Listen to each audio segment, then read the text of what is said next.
Welcome to Numbers Don't Lie, your spot for weekly fantasy updates and NBA news.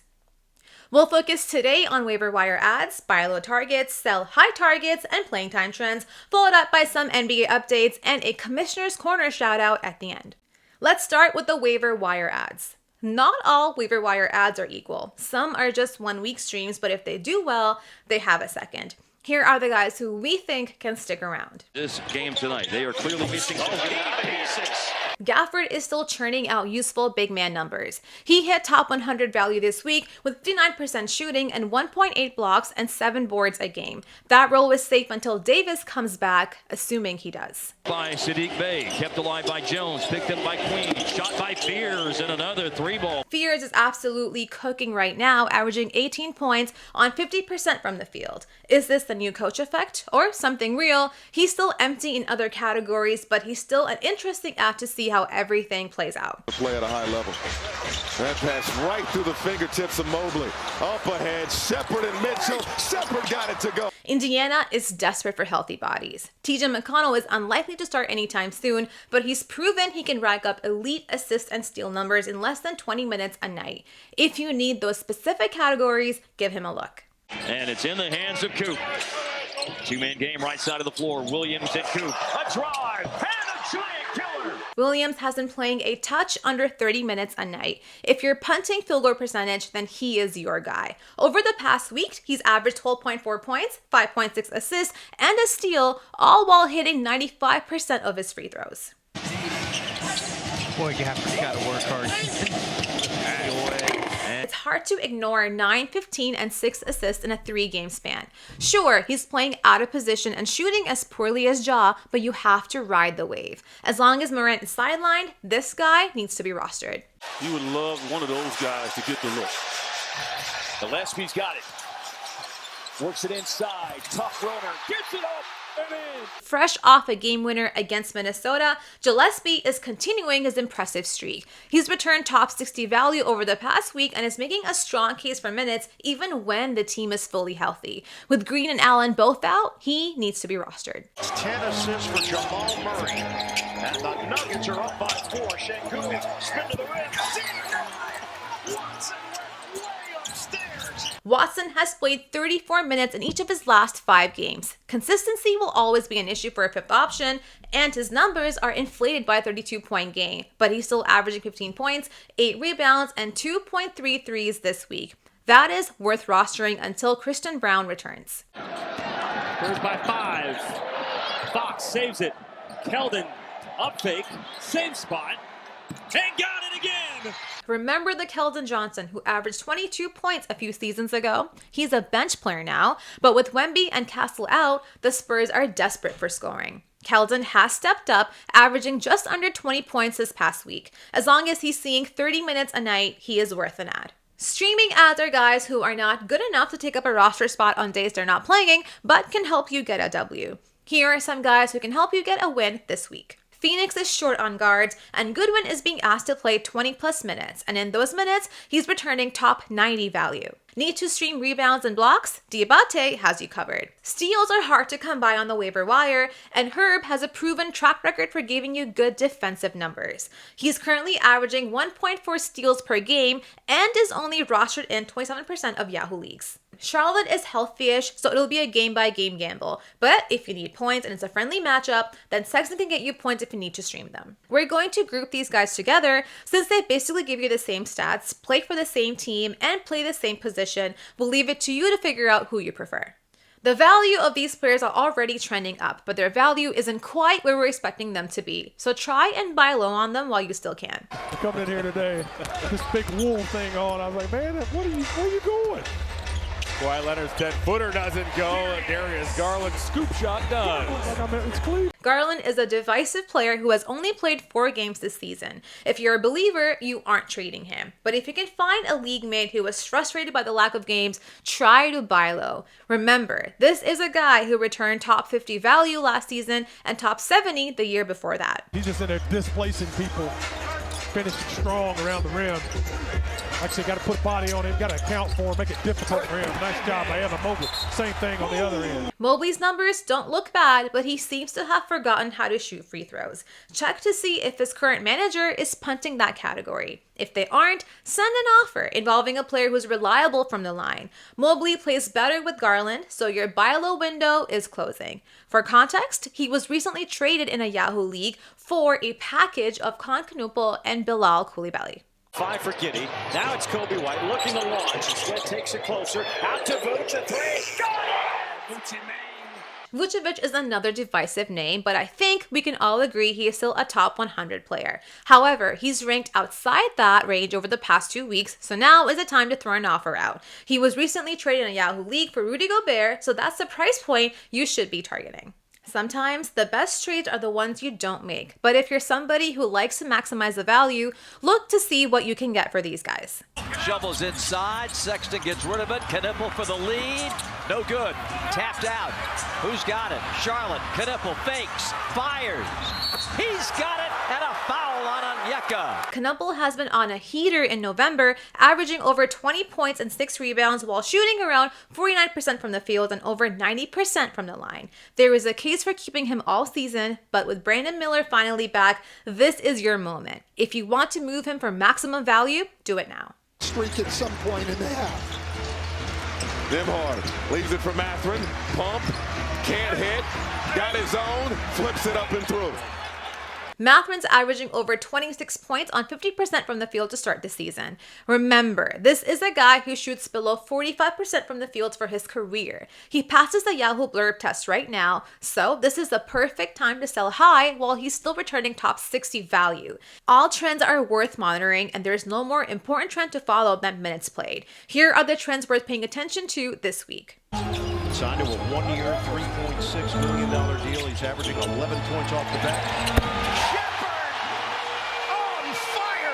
Shepard has gone from averaging under 24 minutes a night to nearly 30 over his last 3 games. He looks to have settled into his new role, becoming a stable source of threes, steals, and field goal at the point guard spot. Jenkins' numbers are trending down now that Detroit is nearing full health. While he has earned playing time, it won't be enough for fantasy relevance until he returns to playing 30 minutes a night. The Clippers are desperate for healthy bodies at the point guard spot and turn to Sanders, who's averaging over 25 minutes in his past 4 games. He's not somebody to rush to add, but keep an eye on his minutes. According to Basketball Reference, Queen's nickname is Baby Jokic. While we're not ready to make that comparison just yet, it's hard to ignore the run that he's been on. He's provided top 60 value over the past 2 weeks, averaging 17 points, 8 rebounds, nearly 5 assists, a steal, a block, and all while playing just under 30 minutes a night. We also love a player who's still looking to score as the clock is running out.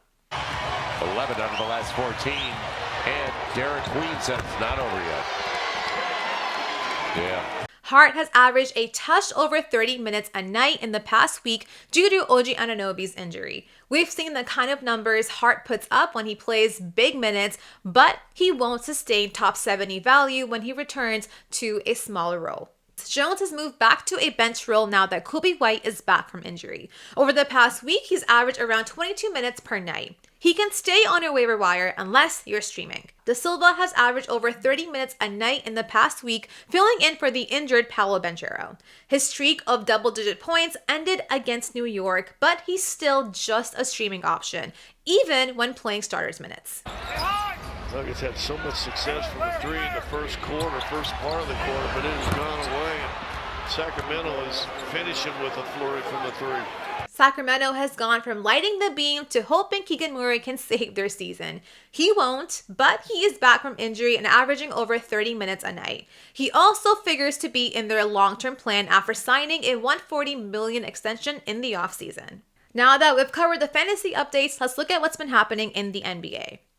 Morant is trending once again, and once again, it's not for basketball reasons. It's for disrespecting a 4-time NBA champion and one of the best shooters in the game. On Saturday night, the Grizzlies faced the Mavericks in Dallas with Ja sidelined with a calf strain.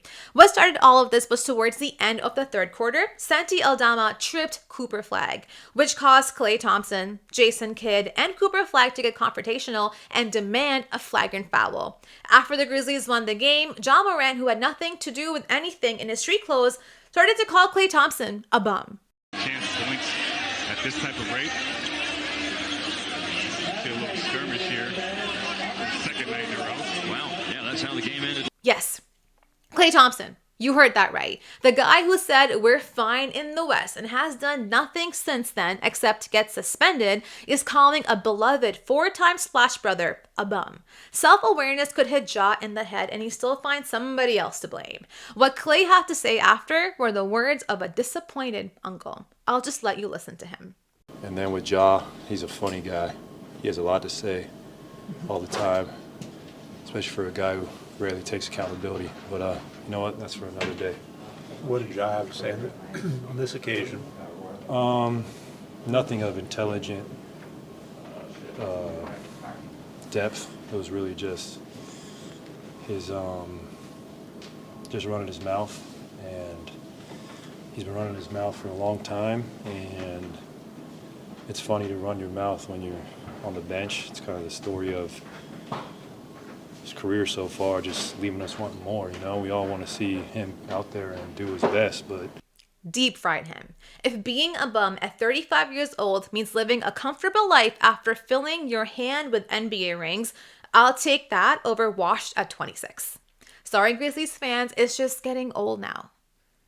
In other news, good news, the Detroit Pistons can't stop winning. They've won 12 in a row so far and are just one away from tying the franchise record of 13 wins in a row. They've gone 13 in a row twice, once for the 89-90 season and the other for the 03-04 season. Each time they had a 13 in a row streak, they went on to win the NBA championship same year. Mind you, this is a team that had the NBA's worst record just 2 seasons ago with 14 wins and 68 losses.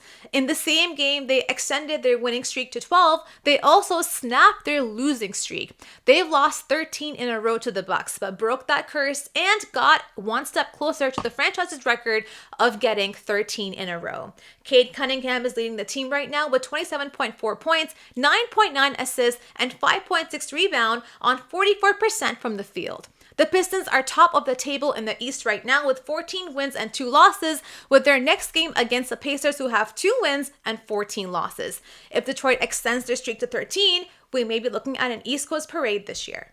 A unique ability to explode to the rim and get close. So Parker 23 and 9. And that goes in. In sad news, one of the best PGs we've ever seen just announced his retirement. Chris Paul, ahead of his game in Charlotte, which would also be his final game in his home state of North Carolina, shared a video to his social media. It's a minute-long montage of his childhood, getting drafted, and his 21 years in the NBA. The caption said it all. Back in North Carolina, what a ride. Still so much left. Grateful for this last one. Now, he's yet to come out and officially say it. He declined interview requests, but he's going at his own pace. He was drafted in 2005 as the 5th pick by the Pelicans, then went on to win Rookie of the Year the same year. Since then, he's become a 12-time All-Star, 11-time All-NBA, and 9-time All-Defensive Selection. He's played for 7 NBA teams and was named one of the NBA's 75 greatest players in 2021. CP3 is second in NBA all-time leaders list for assists and steals and has won 2 golds for Team USA at the Olympics. It's a humbling moment when the greats you watched growing up start to retire, and it makes you appreciate the ones who are still left. Be grateful for the LeBrons, the KDs, and the Currys while you still have them. We're looking for win number 5, second on the road trip. Harden for 3. It's 55 for Harden. If you're James Harden, though, ball is life. He saw his teammate Chris Paul announce his retirement, and in celebration of this event, he scored 55 points on 65% from the field and 62% from 3. He did that while shattering the Clippers' single-game scoring record. Harden looked at Father Time dead in the eye and said, "Not yet." When asked about how his behind-the-screen life helps him achieve his on-court production, he replied with the 3 most beautiful words in the English language: "Ball is life."